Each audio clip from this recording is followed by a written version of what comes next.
Hello everyone. This is our presentation regarding Teachers Journey 2020, Experiences in Emergency Remote Teaching. Our topic is Reaching the Unreached. So I work at ZPHS Saipet. This is a school which is located about 25 kilometers from the district headquarters. You can see here the scenario of the school. Yeah, this is DITE Nalgonda, District Institute of Education, Nalgonda, located at the district headquarters of Nalgonda. So here the students are diploma in elementary education students, and most of the students are from rural background. So we both wanted to connect to the students during this COVID-19 pandemic using the technology. The students who are residing in a remote area of Telangana in India. So regarding ourselves, so I am Dr. Ravi Kumar Kola, working as a teacher of English at ZPHS Saipet, Warangal Urban, Telangana State in India. Hello, this is Narendra Reddy Kanimalla. I am working as a staff tutor at the English Language Training Center at DITE, District Institute of Education and Training, Nalgonda, from Telangana State in India. So everyone knows very well regarding this unprecedented situation because of this COVID-19 pandemic, and there is a great challenge for the teachers. So connecting to the students remotely, and you see there is no possibility of any face-to-face mode of teaching, and the only way of connecting to the students is by using technology. So you can see here the whole world is in an alarming state because of the conditions that were created by this COVID-19. Not only the world, also our India, and in particularly our Telangana state is also being affected by that, and we are unable to reach to our students because of this COVID-19. Yeah, before pandemic, we used to have face-to-face sessions in our institute, but after COVID attack, uh, the whole world went into lockdown, and most of our students are from rural background and they are from remote areas. We couldn't reach our students. This is the most challenging situation during lockdown. So they need to attend the classes, they need to attend the examinations. So in that situation, it's a difficult time for us to reach them.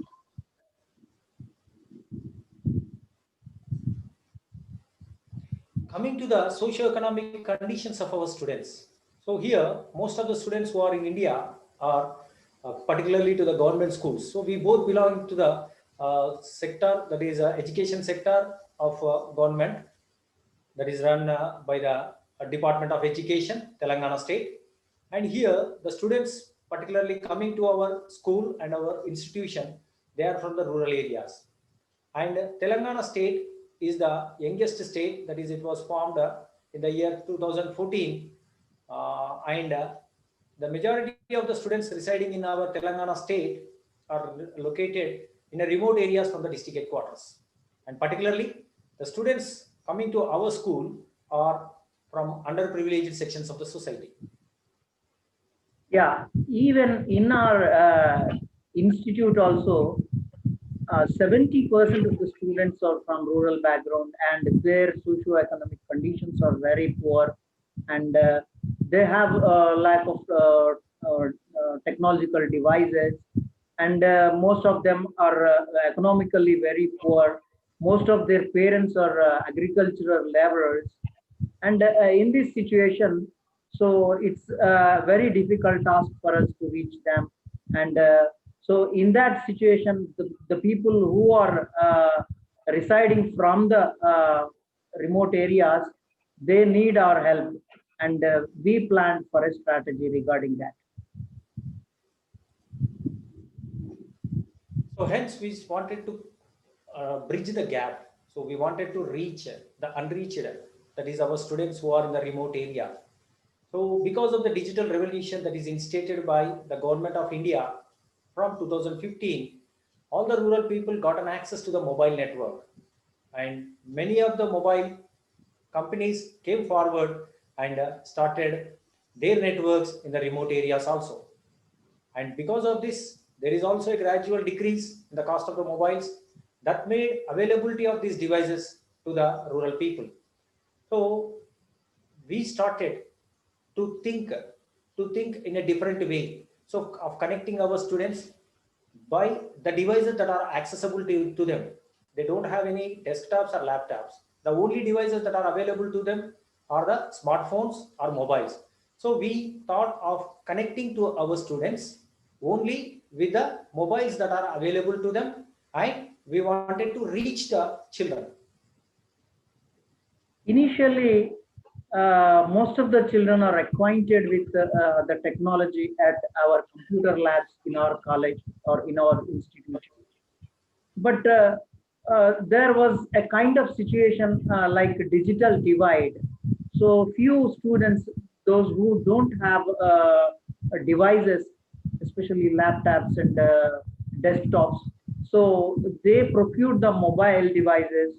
So after that, we insisted them to get some mobiles, those who didn't have that kind of gadgets. So we made a strategy, we made a plan recording that, and finally we could reach the students with the help of smartphones. Initially, uh, this was the only device which we used to connect them. Yes. So there is a shift towards the technology, and we was started from the face-to-face mode to the online mode, both keeping the conditions that are prevailing over here. So we started both the ways of reaching our students using asynchronous way and synchronous way. So our journey started. The journey started with making familiarization of these digital tools. So you can see here, we started connecting our students asynchronously by using the Google Classroom and synchronously by using the Zoom, the popular video conferencing tool. Yes, obviously there is a situation to shift towards technology, and we did the same thing, keeping in view of the socio-economic conditions of the students. So we reached them with the available gadgets, that is mobile phones. So through mobile phones itself, by using the video conference technology, we connected them with Zoom and Google Meet initially, and even asynchronous platforms we used like Google Classroom and Schoology. So the thing is, most of the people they used to work when they were at home.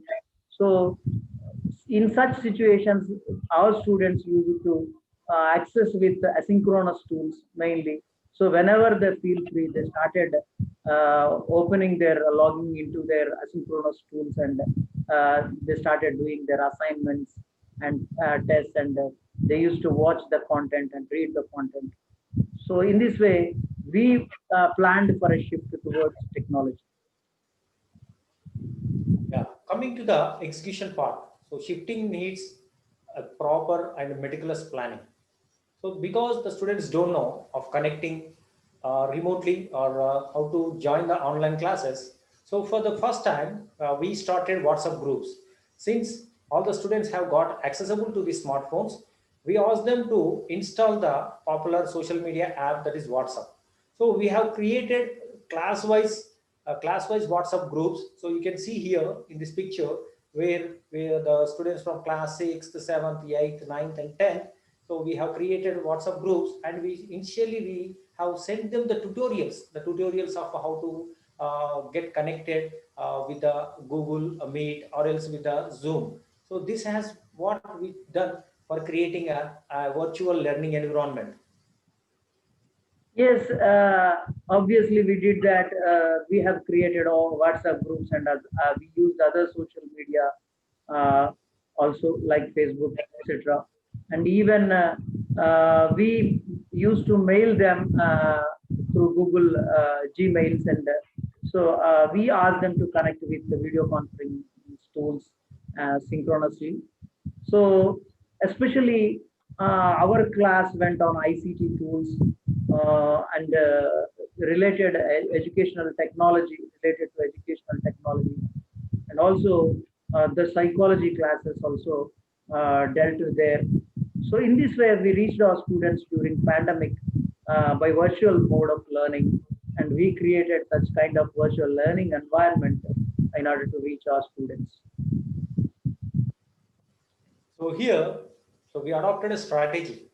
So we adopted a strategy. We didn't wait for the system to start the online classes, but as the teachers, we only have taken an initiation so to not to get any gap, not to get any gap between the teacher and the taught.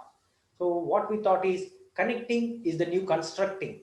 So we started connecting with our students remotely by using this video conferencing tools, and not only making them as the in aware of these technical skills, but also we started integration of the language for this using this remote teaching. So we got a better results, because the present generation, the students for present generation, they belong to the generation Z, what we call them. So they are well acquainted with using these technical gadgets.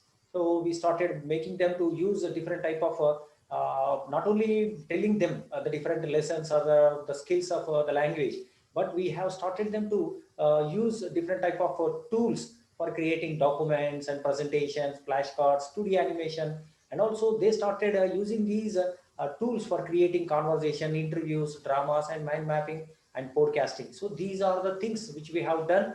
And then this is not a 1 day or a 2 day, but we have consistently we started to connecting to them since the lockdown periods, that is since April.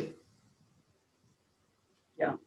As our student teachers, as our student teachers are well acquainted with our computer lab and some of the technologies we use in classrooms, so they don't know the online tools which are helpful for online teaching or remote teaching.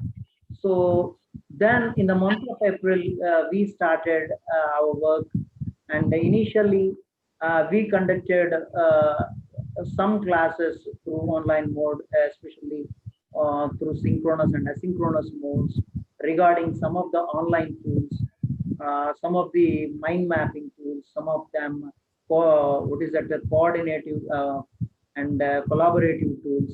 So they, after they acquiring the knowledge, they started using on their students, and they used to practice their teaching uh, with some of the students they have. And finally they are using all kinds of tools which we have discussed in our classroom. So let me show some of the evidences that are created in our remote teaching.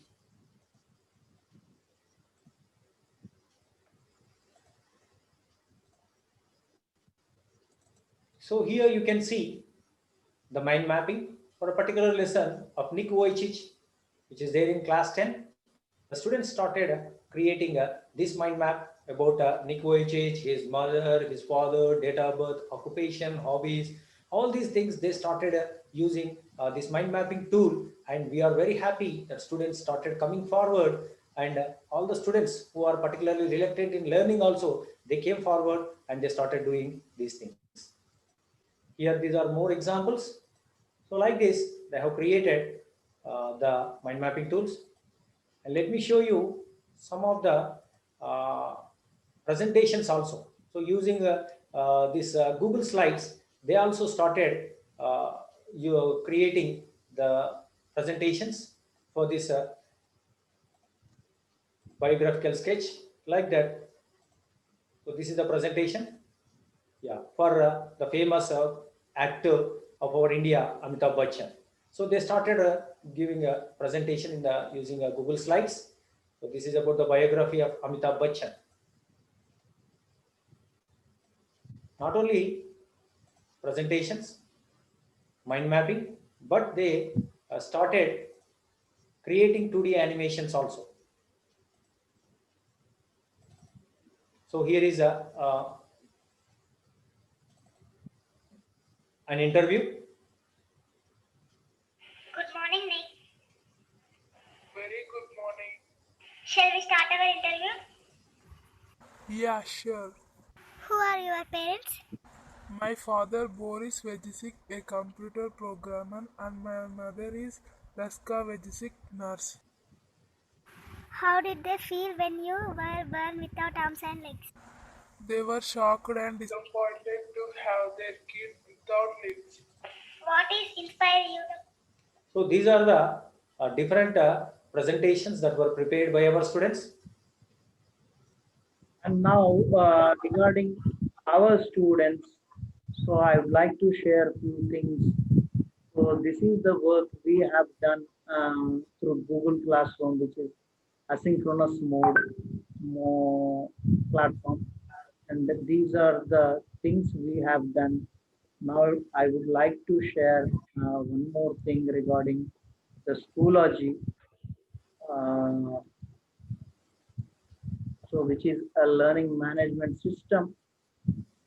So on this, yeah, this is the online course we have created, and here are the materials we have developed uh, with collaboration with my staff. And so this is the platform, synchronous platform, where the students submitted their assignments. These are all the assignments, and even they have been graded.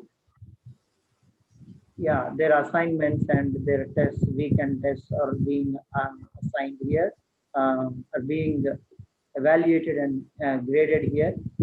And this is the grade book of them, and these are the badges, and this is all about attendance and all the members. So this is how we did our online course for our students in the month of April and May. And see here, these are the assignments given to our students. So our students have done these assignments. These are the assignments completed by their students and submitted to their teacher.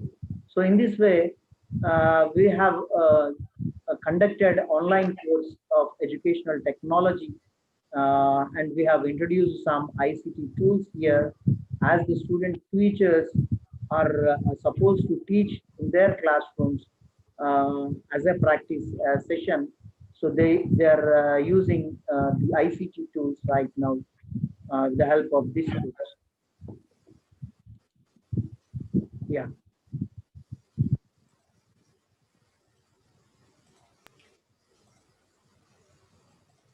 Okay, so this journey, what you have seen from face-to-face mode to the remote teaching using online technology, online tools.